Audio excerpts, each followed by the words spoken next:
নমস্কার বন্ধুরা, তনুশ্রী রান্নাঘরে আপনাদের সবাইকে স্বাগত। আজকে আমি চলে এসেছি অন্য একটা খাবার নিয়ে। যা প্রচণ্ড গরম পড়েছে, এই গরমে একটু ঠান্ডা কিছু না হলে কি ভালো লাগে। তাই আজকে আমি তৈরি করব মিল্কশেক, হেলদি মিল্কশেক। চলুন দেখে নিই কীভাবে তৈরি করি এই হেলদি মিল্কশেক।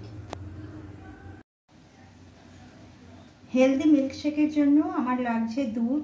আমি এখানে মেজারমেন্ট কাপের হাফ কাপ মতো দুধ নিয়েছি। আমি এখানে কান্ট্রি ডিলাইটের কাউ মিল্ক ব্যবহার করেছি।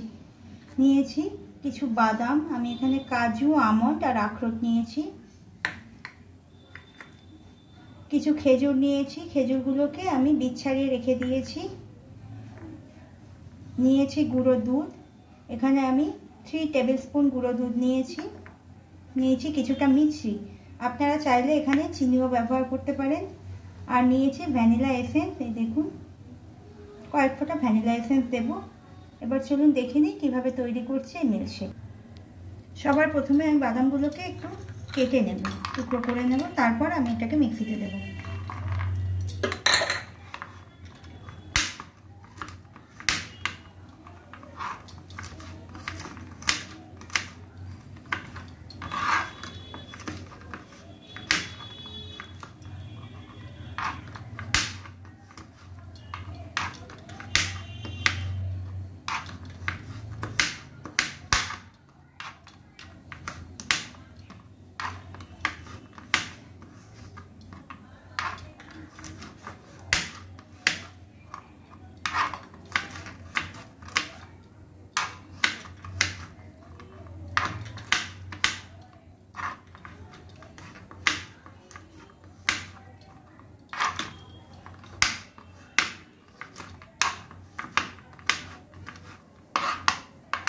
দেখুন আমার সবটুকু বাদাম কাটা হয়ে গেছে।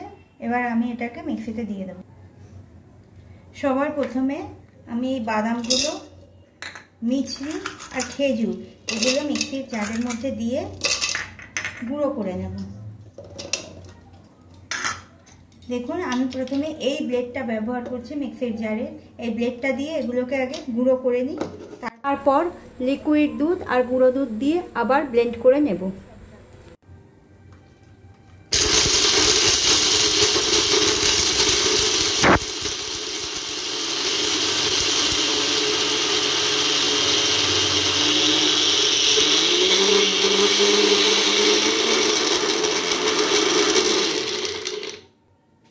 আমার সব কিছু কত সুন্দর গুঁড়ানো হয়ে গেছে। এবার আমি এর মধ্যে লিকুইড দুধটা দিয়ে দিচ্ছি। আমি কিন্তু এখানে একদম ঠান্ডা দুধ ব্যবহার করেছি, আর গুঁড়ো দুধটাও দিয়ে দিচ্ছি।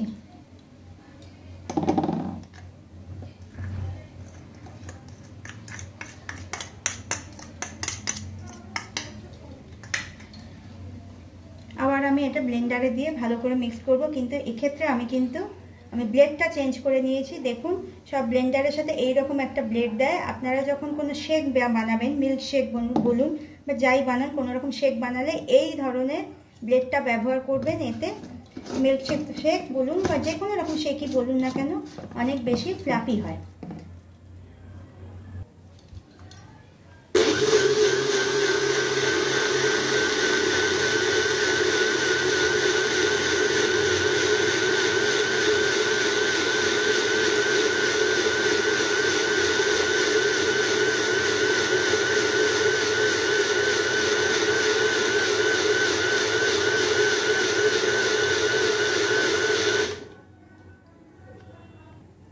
আমি আপনাদের খুলে দেখাচ্ছি এটা কতটা সুন্দর হয়েছে। দেখুন কতটা ঘন হয়েছে, কতটা ফ্লাফি হয়েছে, আর কত সুন্দর হয়েছে দেখতে। এবার আমি এর মধ্যে 2 ফোঁটা ভ্যানিলা এসেন্স দিয়ে দেব। এটা অপশনাল, আপনাদের ইচ্ছে হলে আপনারা দিতেও পারেন, না ইচ্ছে হলে নাও দিতে পারেন। আর দিয়ে দেবো একটুখানি আইসক্রিম। আপনারা যে কোনো ফ্লেভারেরই আইসক্রিম এখানে ব্যবহার করতে পারেন।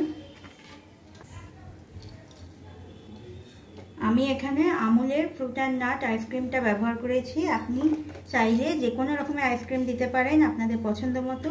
আর এটাও অপশনাল, চাইলে দেবেন, না চাইলে না দেবেন, কোনো অসুবিধা নেই। আমি এটাকে আরেকবার মিক্সিতে দিয়ে ফেটিয়ে নিচ্ছি।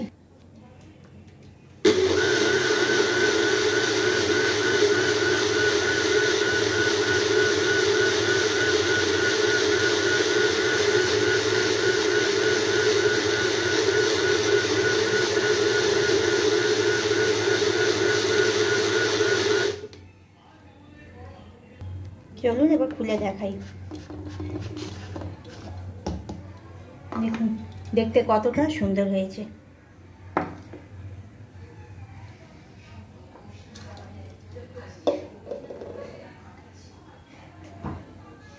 তৈরি হয়ে গেল আমার হেলদি মিল্কশেক।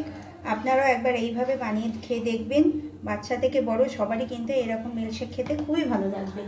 আর আমার খাবার বা রান্না যদি আপনাদের ভালো লেগে থাকে তাহলে প্লিজ আমাকে লাইক, শেয়ার আর সাবস্ক্রাইব করবেন। আজ এই পর্যন্তই থাক, ফিরে আসবো অন্য কোনো ভিডিও নিয়ে। আপনারা ভালো থাকবেন, সুস্থ থাকবেন।